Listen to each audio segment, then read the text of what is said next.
نور على مر الزمان تألقا وأضاء للدنيا طريقا مشرقا وهدى من نحمده ونصلي على رسوله الكريم اما بعد. معزز و محترم سامعین عظام، رمضان میں روزے کے اندر ہونے والی کوتاہیوں کو، غفلتوں کو دور کرنے کے لیے اللہ پاک نے صدقہ فطر کے نظام کو رکھا ہے. صدقہ فطر عموماً رمضان کے اخیر عشرے میں اہتمام کے ساتھ نکالا جاتا ہے اور ادا کیا جاتا ہے. چنانچہ اس سلسلے میں چند مسائل صدقہ فطر سے متعلق ہم آپ کی خدمت میں پیش کریں گے. میرے عزیز دوستو، صدقہ فطر صاحب نصاب پر واجب ہے. جناب رسول اللہ صلی اللہ علیہ وسلم نے صدقہ فطر کی اہمیت کو بیان کرتے ہوئے دو باتیں ارشاد فرمائی ہیں کہ صدقہ فطر روزے دار کی لغو باتوں اور بے حیائی کی چیزوں سے پاکیزگی کا ذریعہ ہے، اور دوسری بات، صدقہ فطر سے غریب مسلمانوں کی عید کی خوشی میں مدد اور تعاون کیا جاتا ہے. جناب رسول اللہ صلی اللہ علیہ وسلم نے صدقہ فطر کی اہمیت اور ضرورت کو بیان فرمایا ہے کہ جس کے ذریعے سے غریب مسلمانوں کو اور اپنے روزوں کو پاک صاف کیا جاتا ہے. میرے عزیز دوستوں، صدقہ فطر ہر اس مسلمان پر واجب و لازم ہے جو صاحب نصاب ہو، زکوٰۃ ادا کرنے کے قابل ہو.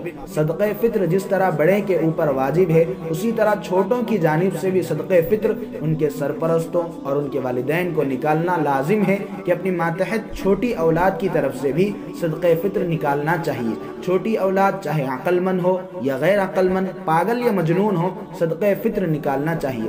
صدقہ فطر مقیم کی طرف سے بھی واجب ہے، اور جو شخص مسافر ہو اس کو بھی اپنی طرف سے صدقہ فطر نکالنا واجب ہے. صدقہ فطر ان لوگوں کے اوپر بھی واجب ہے جو کسی عذر یا مجبوری کی بنا پر رمضان المبارک کے روزے رکھ نہیں سکے، وہ بھی اپنی طرف سے صدقہ فطر ادا کرے. صدقہ فطر زندوں کے اوپر واجب ہوتا ہے، جن کا انتقال ہو چکا ان کے اوپر صدقہ فطر واجب نہیں ہے، اور نہ ہی ان کی طرف سے صدقہ فطر نکالنے کی ضرورت ہے. اسی طرح سے جو اولاد ابھی حمل میں ہے، جس کی ولادت و پیدائش نہیں ہوئی، ان کی طرف سے بھی صدقہ فطر نہ نکالا جائے. یہ صدقہ فطر کے چند مسائل تھے. اب رہی بات صدقہ فطر کن چیزوں کے ذریعے نکالنا جاتا ہے، ادا کیا جاتا ہے، تو میرے عزیز دوستوں، 4 چیزیں ہیں جس کے ذریعے عموماً صدقہ فطر ادا کیا جاتا ہے. نمبر 1 گیہوں، نمبر 2 جو، نمبر 3 کشمش، نمبر 4 کھجور. جو کشمش اور کھجور کے ذریعے سے صدقہ فطر نکالا جاتا ہے، ان کی مقدار 3.5 کلو ہوتی ہے، یا 3.5 کلو کے برابر اس کی قیمت ادا کرنا واجب ہوتی ہے. کشمش 3.5 کلو کی جو قیمت ہے، کھجور 3.5 کلو کی جو قیمت ہے، اسی طریقے سے جو 3.5 کلو کی جو قیمت ہے، ان تینوں میں 3.5 کلو کا اعتبار کیا جاتا ہے. اسی طریقے سے جو لوگ گیہوں کے ذریعے صدقہ فطر ادا کرنا چاہتے ہیں، جہاں عموماً گیہوں کے ذریعے ہی ادا کیا جاتا ہے، تو 2.25 کلو گیہوں کے ذریعے صدقہ فطر ادا کرنا واجب ہوتا ہے، چاہے فی نفس ہی گیہوں ادا کیا جائے یا اس کی قیمت ادا کی جائے. میرے عزیز دوستوں، اس سلسلے میں ایک مسئلہ ذہن میں رکھنا چاہیے کہ گیہوں کے ذریعے جو صدقہ فطر ادا کیا جاتا ہے وہ آخری حد ہے.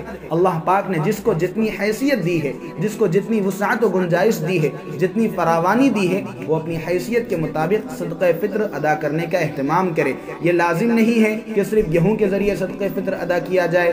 میرے عزیز دوستوں، بہت سے مالدار صاحب ثروت ہوتے ہیں جو کھجور یا کشمش کے ذریعے صدقہ فطر ادا کر سکتے ہیں. تو ہر مسلمان کو چاہیے کہ وہ اپنی حیثیت کو سامنے رکھتے ہوئے صدقہ فطر نکالنے کا اہتمام کرے. ایک مسئلہ یہ بھی ہے کہ بعض لوگ انڈیا سے باہر دوسرے کنٹریز میں، گلف، امریکہ، سعودیہ وغیرہ میں ہوتے ہیں.